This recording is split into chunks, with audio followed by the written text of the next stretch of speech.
station, you're going to have 12 minutes to complete a 1 rep max of the bear complex. 12 working minutes, and the remaining 3 minutes will be your rest and transition period on to the next station. When you arrive at this station, you're going to find an empty barbell with weights stacked on the floor. When you get here, you can immediately begin loading the barbell however you like. You can load it light and do some warm-up rounds with it, if you so choose, or you can go immediately into a 1 rep max attempt. The judge who's at the station will be watching you, and whatever weight you complete, whether it's a warm-up rep, will be tallied as your current max until you exceed it with a higher weight. Okay? The bear complex is a series of 6 movements that have to be completed in order, the order we're going to provide you, without the barbell touching the ground once the series of movements has begun. Okay, those 6 movements are a deadlift, a hang clean, a front squat, a press from the front rack position, immediately down from the press into a back squat position. You complete a back squat, and then a press from the back squat rack position.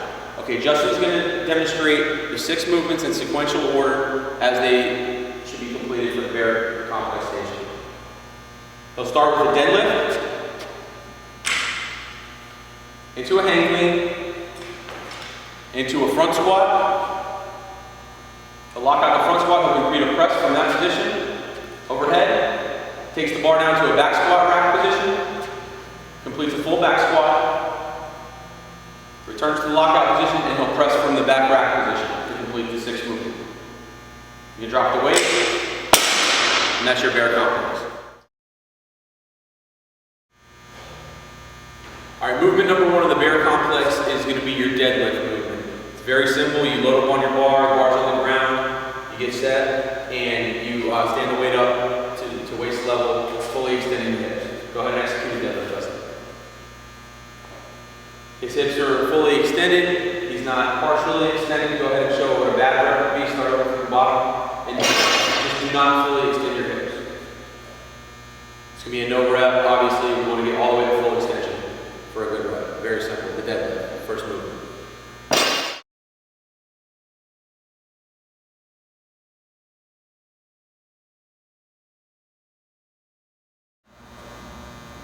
Alright, the second movement in the bear complex series of movements is going to be your hang clean movement. Your hang clean is going to go from your finished deadlift position. After a brief pause, you're going to initiate the hang clean and take it up to the chest level. Go ahead and execute a good hang clean, Justin.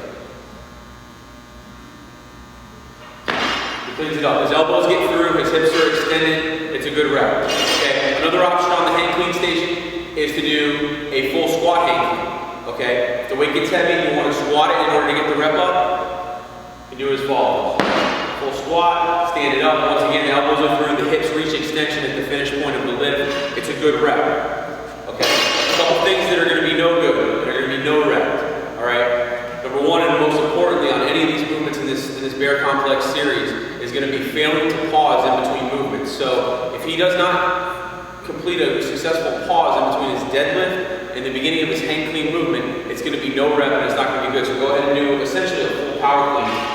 There's no pause in between his deadlift and the beginning of his hang clean. No rep. On the same note, along those same lines, if you're gonna squat clean it or hang clean squat it, you have to pause as well at the deadlift level before doing that. A full squat clean from the ground is not going to be a good rep. Okay.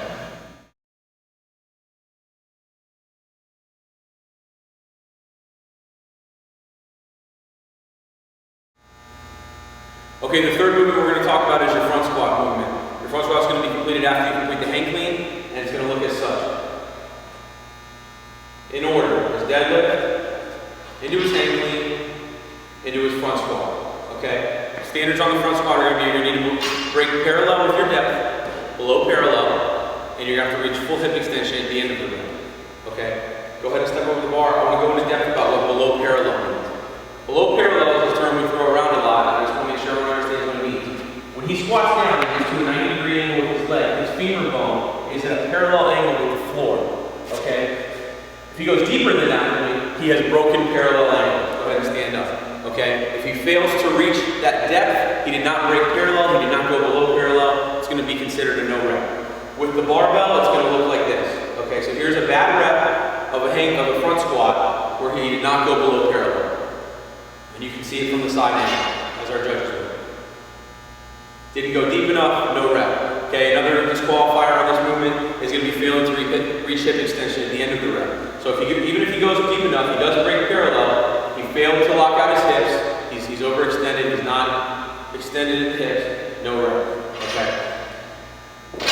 On this movement, it's important to indicate that since we're allowing you on the hang clean portion, the second movement, to do a full squat hang clean, okay, if you do such, it will not count as your front squat. You'll have to complete an additional front squat. Okay, so Justin's about to show you an example of an athlete who chooses to do a hanging squat clean for his hang clean portion of the movement, and then he's going to have to complete an additional front squat. So go ahead and show it, Justin, from the very beginning. He'll deadlift. The weight's heavy, so he's going to hang squat clean it. Good, he gets it up, he completes all those standards, he's onto his front squat. He has to complete that additional second front squat for the entire front squat rep that he's done.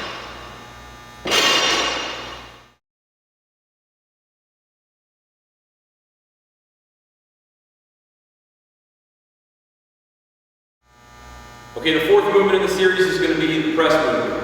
Press is going to be completed from the front rack position, which is the finished product of the front squat being completed. Okay, the press, what we're looking for is full arm extension all the way up and getting what's called your hip through the window. Okay, go ahead and complete a good rep, Justin, from the very beginning. He deadlifts, he hang cleans, he front squats, comes up, he pauses, and he begins his press. Good. Okay, go ahead and roll it. His head is through the window, okay?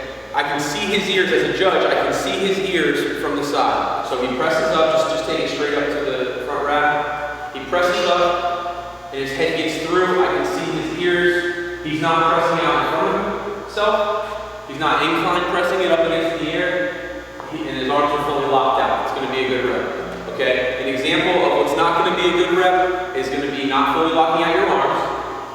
Okay, has not reached full extension, no rep, or like we just discussed, not pressing it up and back and not getting your head through that window. If his ears are not visible in the front of his arms from the side by his judge, it's going to indicate no rep. Okay, bring it down to the front rack position.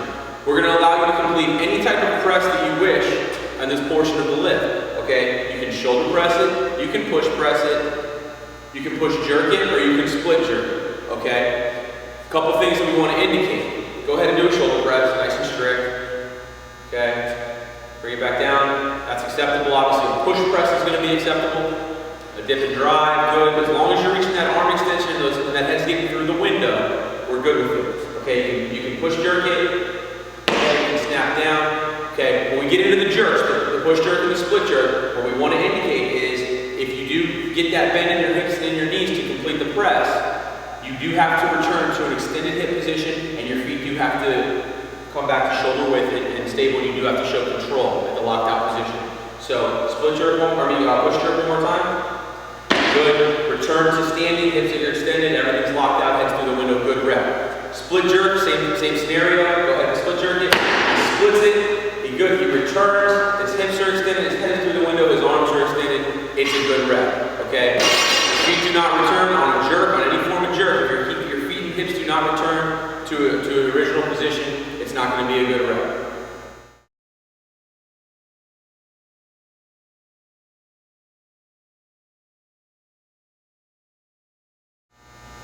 Okay, the fifth movement is going to be your back squat movement. It's going to follow your press from overhead. You're going to take the barbell down to your back squat rack position, and you're going to complete a back squat. Go ahead and show it from the very beginning.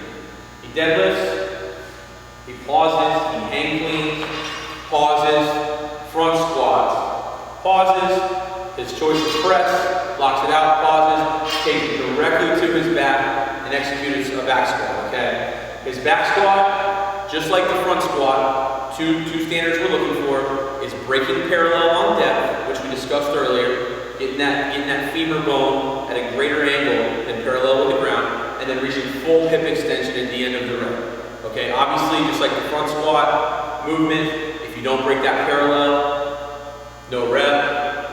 And if you don't extend the hips at the finish point, no rep, okay? One thing we do want to indicate as well is take it back to the locked out portion of the press. You do have to take the barbell directly to your back from that locked out position, okay? If you choose to bring it down in front of you and then just kind of get it over your head to the back, it's going to be no rep. You're going to have to start all the beginning and all the previous movements are going to be null and void. Okay, it has to go directly to the back from the locked out overhead position of the press.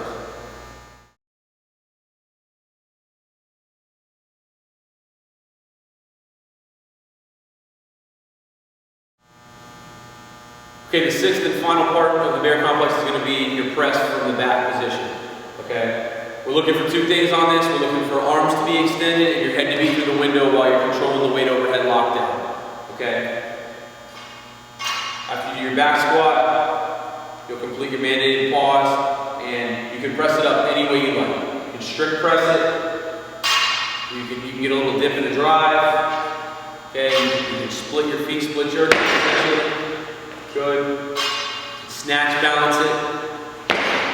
Good. All those are acceptable as long as you return to a standing position with your hips extended and your arms are locked out and your head's are through the window. Okay, if you snatch balance, if you walk your hands out to a wide grip, you can stand it up as long as your arms are extended, there's no bend in your elbow, it's going to be a good rep. You do not have to walk your hands back in. We're not looking for that. A few things that will be disqualifiers, obviously, are not locked all the way out. Okay, no good. Or head's not through the window, you can kind of press it up and forward. No good, no rep. Okay. It's important you pause after your back squat, as always, on all these movements before you begin this press.